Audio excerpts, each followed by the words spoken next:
Assalamualaikum warahmatullahi wabarakatuh. Nama saya Novi Indriani, NIM 289201544, Prodi Manajemen Plus, tugas ujian akhir semester, dosen Ibu Desi Arifwati SMSI, mata kuliah pengantar akuntansi tentang teori perusahaan dagang, metode periodik dan perpaduan.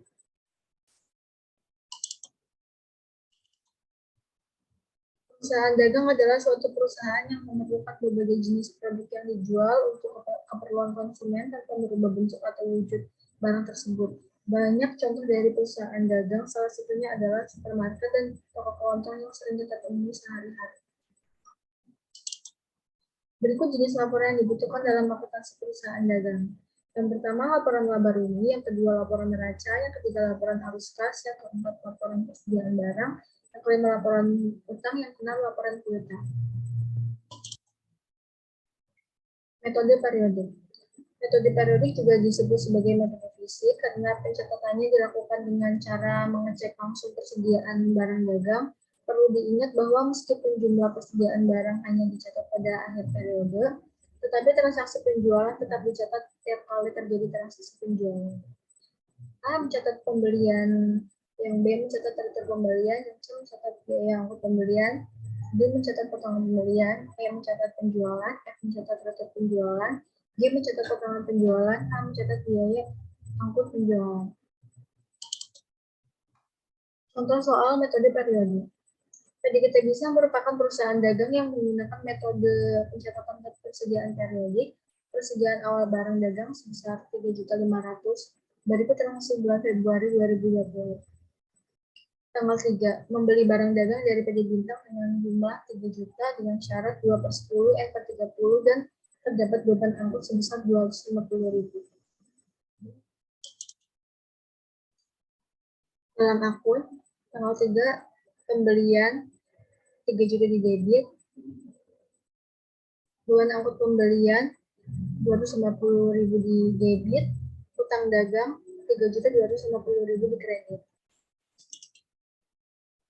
Tanggal 5, membeli barang dagang dari PD Matahari 7 juta dengan syarat pembayaran 2/15 N/30.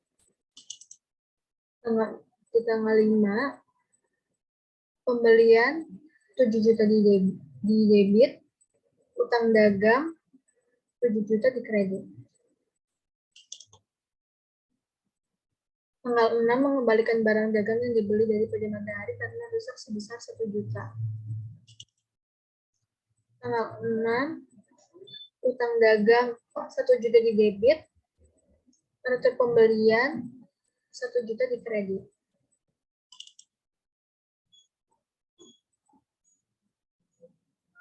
Tanggal 10, menjual barang dagang pada PD Gembira sebesar 8 juta dengan syarat 2/10 N/30 dan beban angkut sebesar 250.000.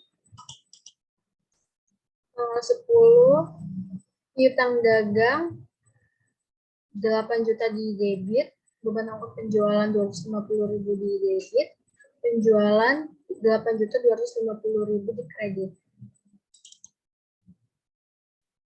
Tanggal 11, membeli barang dagang dari PD Abadi sebesar 4.500.000 dengan syarat 2/10 N/30 serta beban angkut 500.000.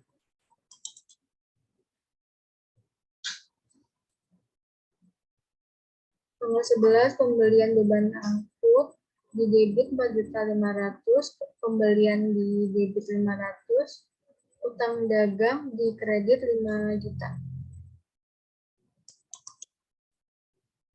Tanggal 12, membayar hutang pada PD Bintang atas waktu tanggal 3 Februari 2020. Tanggal 12, utang dagang di debit 3.250.000, kas 3.185 di kredit, potongan pembelian 65.000 di kredit. Pengembalian barang dagang oleh PD Gembira sebesar 1.600.000 karena tidak sesuai pesanan.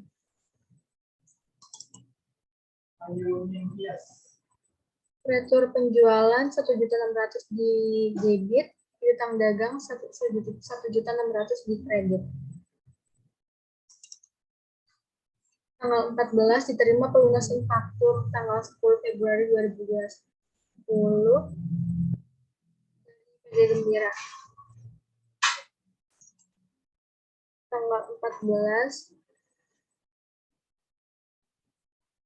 kas 6.272 di debit, potongan penjualan 128.000 di debit, piutang dagang 6.400.000 di kredit.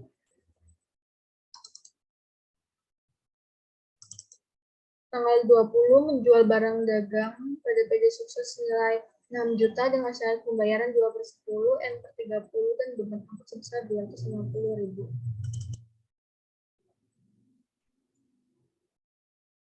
Tanggal 20 piutang dagang 6 juta di debit, beban angkut penjualan 250 di debit, penjualan 6.250 di kredit.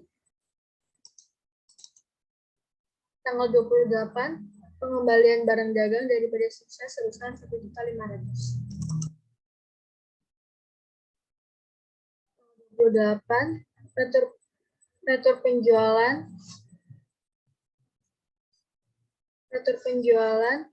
1.500.000 di debit, piutang dagang 1.500.000 di kredit. Jadi totalnya 43.500.000.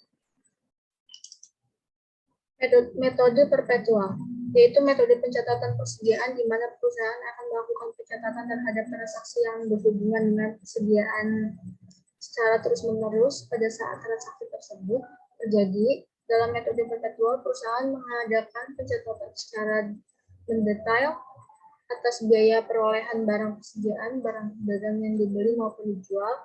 Pencatatan tersebut berlangsung secara terus-menerus, sehingga menunjukkan jumlah persediaan yang ada di perusahaan untuk setiap jenis persediaan secara real-time. Mencatat pembelian, mencatat retur pembelian, mencatat biaya angkut pembelian, mencatat potongan pembelian, mencatat penjualan, mencatat retur penjualan, mencatat potongan penjualan, mencatat biaya angkut penjualan.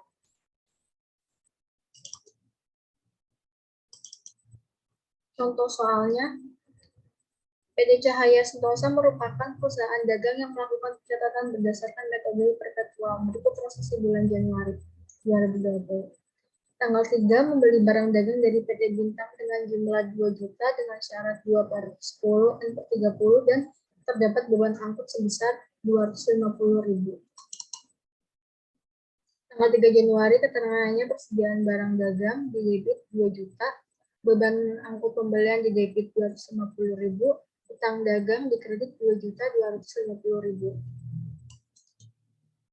Tanggal 5 membeli barang dagang dari PT Jaya 8 juta dengan syarat pembayaran 2/15, N/30. Tanggal 5 persediaan barang dagang di debit 8 juta, utang dagang di kredit 8 juta. Tanggal 6 mengembalikan barang dagang yang dibeli dari PD Jaya karena rusak sebesar 1 juta. Tanggal 6 keterangannya utang dagang 1 juta di debit, persediaan barang dagang 1 juta di kredit. Tanggal 10 menjual barang dagangnya pada PD Makmur sebesar 9 juta, dalam kurung harga pokok 6 juta dengan syarat 2/10, N/30 dan beban angkut sebesar 250.000. Tanggal 10 keterangannya piutang dagang di debit 9 juta, beban angkut penjualan di debit 250.000, penjualan di kredit 9.250.000, harga pokok penjualan di debit 6 juta, persediaan barang dagang di kredit 6 juta. Tanggal 11 membeli barang dagang dari PT Abadi sebesar 5.500.000 dengan syarat 2/10, N/30 serta beban angkut 500.000. Tanggal 11 persediaan barang dagang di kredit 5.500.000, beban angkut pembelian di debit 500, utang dagang di kredit 6 juta.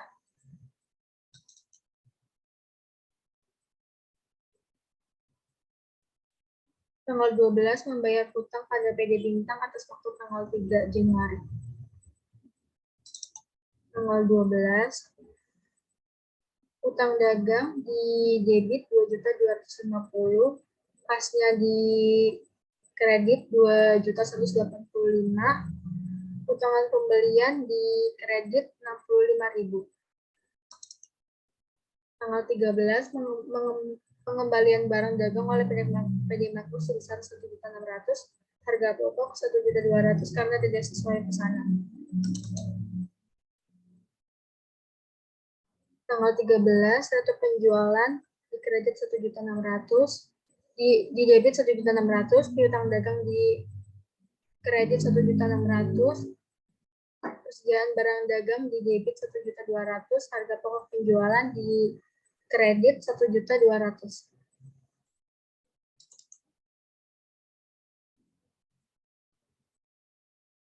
Tanggal 14 diterima pelunasan faktur tanggal 10 Januari dari PD Makmur.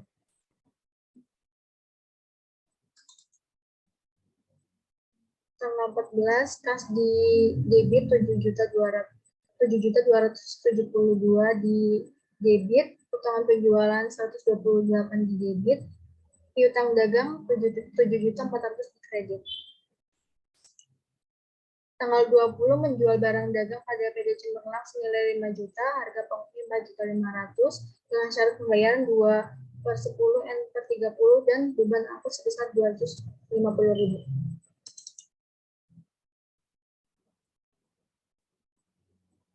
Tanggal 20, piutang dagang di debit 5 juta, beban angkut penjualan di debit 250, penjualan di kredit 5.250, harga pokok penjualan di debit 4.500.000, persediaan barang di kredit 4.500.000. Tanggal 28, pengembalian barang dagang dari PD Cemerlang sebesar 2.500.000, harga pokoknya 800.000.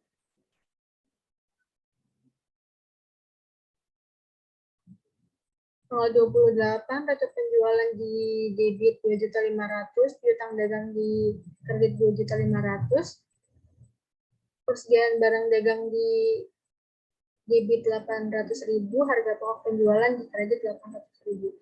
Jadi semuanya totalnya 58 juta. Terima kasih. Assalamualaikum warahmatullahi wabarakatuh.